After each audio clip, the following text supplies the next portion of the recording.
SpaceX providing competition. So in November, both companies were supposed to compete for the first time to launch a U.S. Air Force GPS navigation satellite. SpaceX submitted a proposal. ULA just didn't. They just didn't even submit one. We don't need to. They're like, I don't know why they didn't. Or they didn't have anything. The Air Force seems kind of perplexed by this. They're like, we're paying you taxpayer dollars to do this, and you didn't even bother to submit a proposal. So, Elon Musk is on it, man. He's well, I give him credit. And if SpaceX can get a lot of these contracts, it's more money for SpaceX, and hopefully, if their goal remains pure. In that their goal is not like let's make a bunch of money, but let's explore space, make humans a multiplanetary species and all this kind of thing. Hopefully that will help them do more stuff. It's not going to give them a monopoly by any extent, but well, it's good that there's competition now. It's competition. Things will move forward a lot faster. Yes, and the quote here is, at a Senate Armed Services Committee hearing on Wednesday, Air Force Secretary Deborah Lee James said that the Air Force staff were currently investigating the repercussions of prematurely ending its contract with the launch services provider United Launch Alliance, ULA. So, Air Force, as a result of there being other options available, is the possibility of prematurely ending that contract. Yeah. We'll stay on top of this and bring you guys more information, probably in future episodes, or you can just read about it, It's funny because as I was getting our beers today, driving to the liquor store, I saw the car in front of me when I was stopped at a red light, had a SpaceX license plate frame. Nice. Just said SpaceX.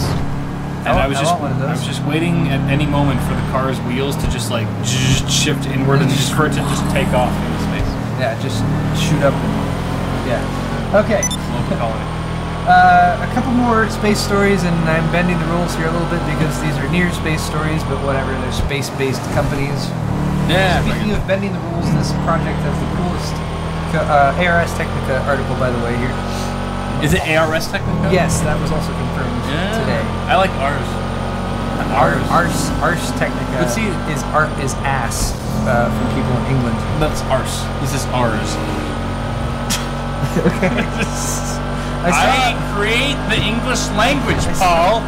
I determine what goes and what doesn't. You and ours. Ours. All right. You heard it from the horse's mouth.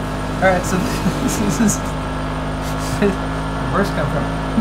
This is Google's Project Skybender.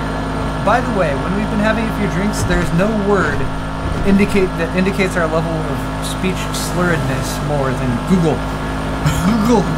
Every time I try to say freaking Google, and I've had a few drinks, and everyone just Google here is just like it makes me sound like a child. Okay. Anyway, Project Skybender is a 5G internet drone program, and I think it has a really badass code name. But the idea here is to bring internet to the world via a squadron. I don't know how many of drones, which presumably might look like this one. This is a Google Titan drone, so this is not specifically the drones that they've been using, but it still looks cool. And Project Skybender, it sounds like Airbender, I guess. Airbender. Remains to be seen whether or not this is the last Skybender.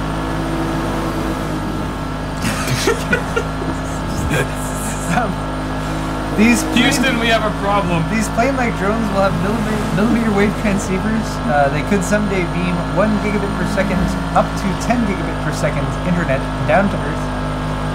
Google is currently testing these. They have drones going around the airspace of Spaceport America in New Mexico, which also happens to share a hangar with Virgin Galactic. And I just like to mention Virgin Galactic because I also think that's a cool name for a company. Like it's their first time into the galaxy. Well, because what's their plane? Their Virgin American, right? Virgin Airlines.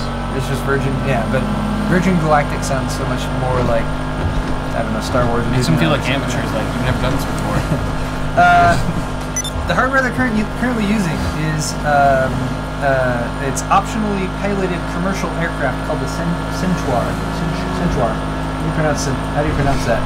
Centaur. Centaur. Centaur. It's been a while since I watched Harry Potter. What's with your internet connection right now? It's super slow. We're seriously direct wired in Ethernet. All right. Cat 6 bitch.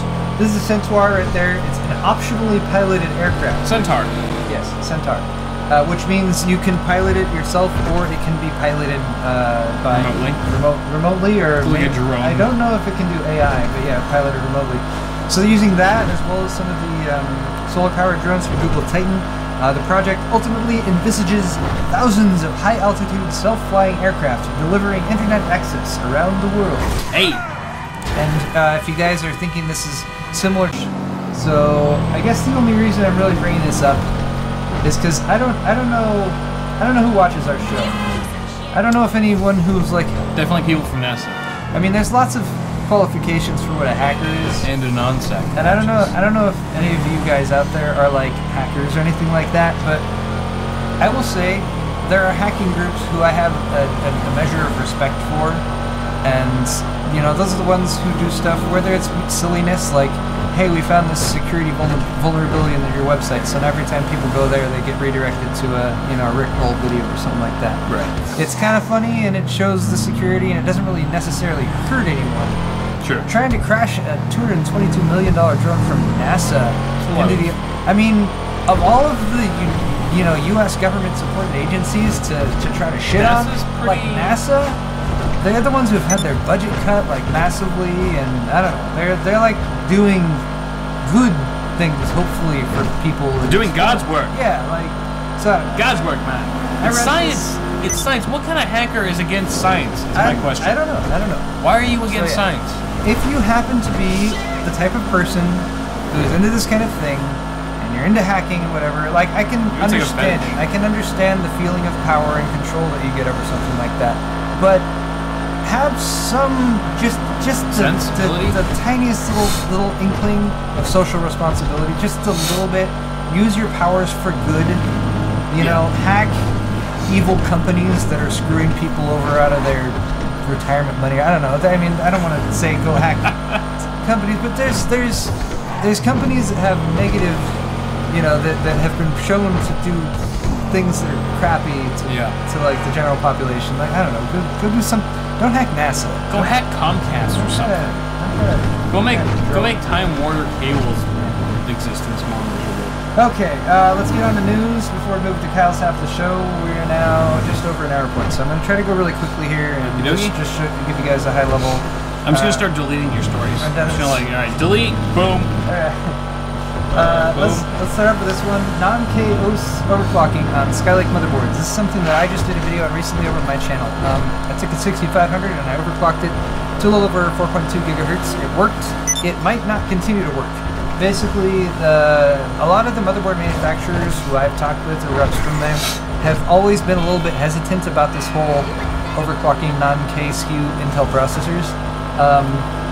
And this story is basically about there's a chance that Intel might basically turn it off via BIOS updates. Right. And I think that would kind of suck. It's BCLK overclocking. It's not as simple as just straight multiplier overclocking. I think there's a little bit of a barrier to entry, but Intel is probably looking at this like, oh, this is going to murder the sales of our 6700Ks and 6600Ks. Which, I mean, from my perspective, is something I would say yes. Yeah, probably. Because the 6700 right now, non-K, is $330. The 6700K is like $80, $90 more, which is a lot for an unlocked SKU.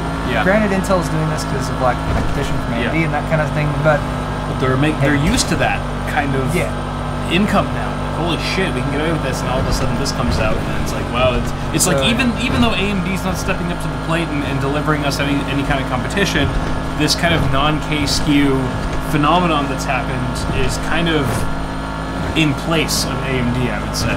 Right, it's kind of like traded the position to come. Like they're competing against themselves almost with this BIOS update, where now it's almost like their K-SKU chips are almost at risk of being irrelevant as far as like the price point that they go for and whatnot, because you can just buy a cheaper chip and unlock it to the same performance or same speed as their more expensive offering. So I wouldn't consider this a stable, like, I wouldn't go out there and buy like an H170 board and like like a Z170, an H170 board and like a 6500K or a 6500 non-K SKU and expect to be able to overclock that for the long term, because right now things are just too early on to tell whether or not Intel's going to take further action about this with the future BIOS updates, because I think there's a good chance they might. If they see sales are hurting, then it's not really it's a very unofficial way to overclock your non-KSQ chips right now.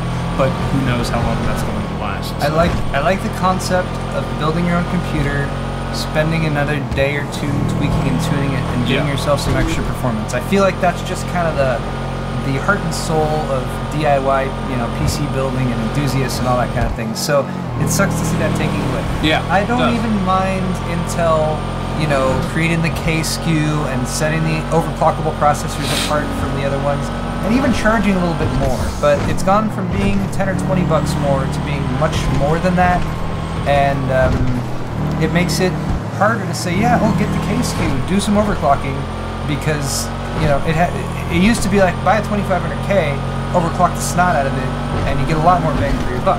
But now it's like, well, get a 6700K and you can overclock it, but granted you paid an extra 80 bucks for that. So yeah. Again, this is something we'll keep our eye on and let you know.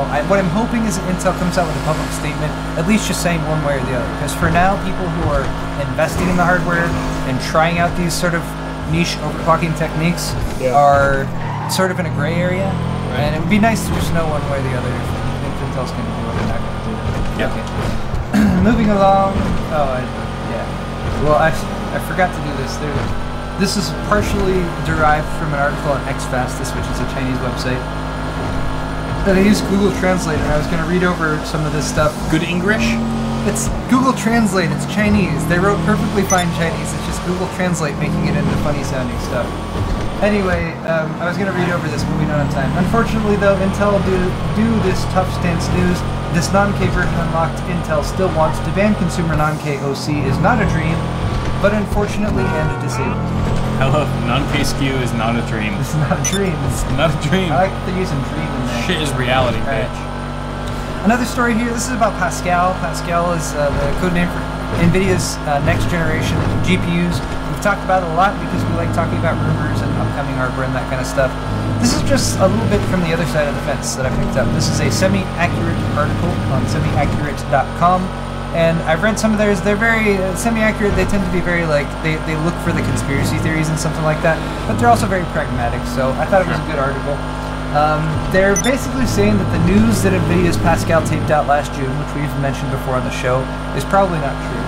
They go through this entire thing, including some of the shipping manifests from Zalba that we have also talked about on the show before, pointing out certain discrepancies with it, saying like, yeah, a lot of the websites were looking at this and saying, this means that it's, it's coming out now and stuff like that.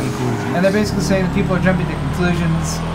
They're very, they talk some shit on a lot of the websites that are out there and that kind of thing. I'm very skeptical of the current rumor mill that's been going around. This article is by Charlie Demerjian, and it's very opinionated, but I found it interesting. And just to kind of show a little bit of the other side, we talk about a lot about like stuff that's in the maybe category, like this might be happening or whatever. And there are people who say maybe this will be out next month, and then there's other people who are like, no, that's BS. So if you want a little bit from the other side of the fence, check out this article. I'll link it in the description. And I thought it was pretty good. Anyway, I'm going to skip over a lot of the details for why he's saying that Pascal probably didn't tape out in June and probably isn't available right now. Sure. And why he also thinks that the Pascal-based GPU that Jensen held up above his head at CES when they were doing the announcements about all of the automotive stuff they're doing is probably not really a Pascal GPU. Oh. It's probably fake. Anyway, it's very compelling stuff. He definitely knows they're very familiar with the industry there, so sounds semi-accurate. And it's semi-accurate at least. All right, moving on to a PC Perspective article from good friend Alan Malventano, who has done something that I would dearly love to do, which is that he's taken 3 Samsung 950 Pro SSDs, the M.21s that use NVMe and are super fast, and he put them all in RAID together on the same board, right there. Yep. This is the Z170 SoC Force from Gigabyte. Has, as you can maybe see, right here between all the PCI Express slots, not 1, not 2, but 3 M.2 slots. Nice. Yes. Sexy. And all of those can wire into a by 4 PCI Express Gen 3 connection. Yeah. Which means stupid fast storage configurations. Yep. Anyway, they tested this out in quite a few different ways, and I read the entire goddamn article, and I thought it was fascinating. First off, in the setup area, one thing to point out, if you do get this board and you do drop this many M.2 SSDs into it, is thanks to the high-speed I/O lane assignments that are set up for Z170, you will not be able to use any of the native SATA ports on the board. So bear that in mind. Your by 4 connections, 1, 2, and 3 of them, occupy all PCIe lanes. Take every single PCIe lane that might have been previously assigned to a SATA port. So bear that in mind. This board has an add-on SATA controller. So you could use that. So it does have some extra SATA ports on there that you can use, but I thought that was kind of curious. Preliminary results are just kind of like, yeah, I mean, you just kind of go over them. Yeah. Anyway, this is what is this? This is Atto. Single drive will hit about 1.55 gigabytes per second writes, 2.6 gigabytes per second reads. Nice. Put two of them together, you're at over 3 gigabytes per second on the reads and the writes. You might notice here that the reads don't really go up much. Sure. They do go up over 300, but not too much. And then if we move into 3 RAID 0 950 Pros, not a huge. I mean, it goes up a little bit more, but the reason they're not scaling above that is because these are all the RAID configuration is being controlled by the Z170 chipset, and there's a certain amount of bandwidth between the Z170 chipset via the DMI connection to the CPU, and they're saturating that. Right. Once you've saturated it, you can't go more than that. So you'd have to get a separate PCI Express, or like a PCIe card controller, like RAID controller or something if you wanted to go beyond this. Right. But nice to know that you can do that. He also did a RAID 5 configuration. That's cool. Which meant that you have, these are 512 gig SSDs, so with a RAID 5 configuration you have a 1 terabyte effective drive, and you can lose a single drive with no loss of data. Yeah. And you're still getting 1.8 gigabytes per second writes, and 3.2 to 3.3 gigabytes per second reads. Wow. Anyway, guys, I really encourage you to check out this article. There is a page before the last page about latency distribution. I'm not going to go into it here, but basically what he's trying to do here is quantify the snappy feeling, quantify that just feeling of immediacy that you get from SSDs. And he's saying that even compared to standard SATA SSDs, which are very fast right now, there's some significant improvement by going to not just NVMe, but fast NVMe SSDs connected via PCI Express and connected in RAID, and there is a latency improvement as you go up in RAID levels. Does he say what kind of tasks he's undergoing to quantify that snappiness? Like opening up games, loading up maps. He is. I don't know. I would assume he's using like iometer and that kind of thing, because most. Okay, so it's all just. For most of this type of testing, like typical day-to-day stuff isn't gonna show that much, right? Or at least to be able to quantify it. I mean, he could load up a game and be like, "Wow, that game loaded in 5 seconds," and load it up in a thing, or even 4.5 seconds. Video editing or something like that. Yes, I'd be very curious to check out some more. Like real-world, some actual. I mean, I think these are all synthetic tests that he runs in this article. Right. But it would be interesting to see some real-world tests as well. That'd be cool. That would be cool. All right. Sweet. Anyway, though, one last story here before we move to Chaos after the show. This is from the Cable Lobby. This is another ARS Technica article. Cable Lobby. And the Cable Lobby and the FCC in the U.S. are at odds once again. This time over set-top boxes and rental fees. I pulled this one up because I don't know. How many of you guys out there still pay for full-time cable, like cable TV? Nope. No, you got nothing near your cord cutter? Nope. Yes, I am. I haven't had cable for years. Oh, okay. Well, that's fine. There's probably a fair amount of people that still have cable. Yeah. I still have cable at home. I don't know. I have a love-hate relationship with it. But one thing that I have to pay for, well, I have a cable card with an HTPC. I still have to pay a $5 a month rental fee to Verizon Fios for that cable card. I don't think that's right. I don't think it's right, but I don't know how to fight it. Most people who get the set-top boxes, which according to this article is 99% of people also have to pay. Use a set-top box. Usually they charge you $10 to $15 per month to rent that set-top box. The FCC is not saying that the cable companies can't do that anymore. They're saying that the cable companies need to create a standard to replace cable card to be a software standard, which I really like. It means you don't have to pay money for freaking hardware. Yeah. And to allow third parties to create other set-top boxes. Right. This is a situation I also encountered when I mean, this is years ago, but when I lived at my apartment, we had Time Warner. We had this crappy DVR with like an 80 gig drive in it, and it would fail like all the time. It would get choppy. My roommate at the time, who loved watching sports, would try to record sports games, and he'd be watching it would have recorded an hour and a half of the game. Yeah. And he'd start it at the beginning and be like trying to fast forward through a commercial, and suddenly would jump to real time. And like he'd see the score, and he'd be like, God!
To YouTube as well. Welcome, everybody, to Awesome Hardware episode 49. 49ers over here. Damn. Welcome. You guys can check our live stream out every Tuesday, 5:30 p.m. Pacific time on twitch.tv/awesomehardware, or each of our respective YouTube channels, Paul's Hardware, Awesome Sauce Network, depending on which side is going first. We will be streaming there. If you just want a simple home base where you can watch both streams per episode, you can just go to our Twitch page. But welcome. We have a good show for you guys today. First, we can talk about a few things. Things is a great word, Paul. I'm gonna go with things. We are selling stuff. I was just trying to stall while you were doing whatever it is you're doing. I'm ready. You're ready to go. All right. Buy some shit. Buy some shit from my store. I'm selling shit right now. And huge Johnson to Randall. Randall Johnson. Thank you, Randall, who just purchased something 2 minutes ago. You picked up a Stay Positive shirt in small. Oh, you're a small little guy, aren't you? Thank you so much, Randall, for picking that up. What are you mocking? No, I'm not. You know, there's not many people that buy the small shirts, so I'm excited when someone does because it's I don't sell out of those size shirts quite as quickly as the other ones. So thank you, Randall, for picking up one of those shirts. A huge Johnson shout out to anyone else who picks up an Awesome Sauce shirt during the stream. Also, go ahead and check out Paul's store. He's got shirts. He's got a wide variety of shirts as well as glassware, including mugs and glasses. He was drinking out of this Paul's Hardware glass until he started slacking off. I'm gonna open that in just a second. You freaking better. Tweeting your half of the show, damn it. Yeah, you're right. I should tweet it too, but my Chrome crashed, so I have an excuse. Logan's tweeting about Portland again. So easily distracted by Twitter. Look, Mugs, I'm clicking on the wrong things. I understand. Alright, this tweet's just gonna say live. That's all. Here, do you want to retweet me? Yeah. Retweet me. I just tweeted. Where are you at? You're tagged in it. Where you at? I have the Twitch link. I have your half link. Yeah, the 7860K that I just mentioned. 65 watt TDP compared to the 860K's 95 watt TDP. So really what we're seeing here is the same architecture. You're getting a refresh of chips, but just at a lower TDP. Doesn't really require as much power, probably more performance per watt at the end of the day. But there's a couple more things to consider here. There's also going to be some more boards coming out, some other boards that are on the AM3 Plus and the FM2 platform to kind of coincide with the release of these new refreshed chips. And these are going to be featuring things like USB 3.1, as well as M.2 SSD support. Now, mind you, this is going to be limited to PCIe 2.0 bandwidth, so the speed of any kind of like NVMe SSDs that you might have is going to be significantly limited by that standard of PCIe Gen 2. However, this just goes to show that these two platforms, AM3 Plus and FM2 Plus, are not quite dead yet. They are still relevant to some degree.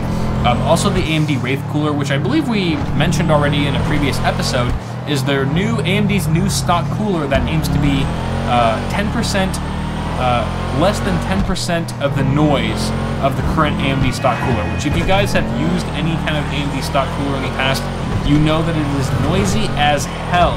Even compared to like an Intel stock cooler. When it ramps up and you're, under load, you put a load on the system, that stock cooler is freaking atrocious. Especially after 3 months of use and some caked on dust and like other stuff getting into the oven. It's really bad. So 10% of that is going to be a huge improvement if this is really true, these claims. There, it says quiet as an apparition. That's a little fruity. AMD. That's why it's called Wraith. Even for you guys. Yeah, I know, right?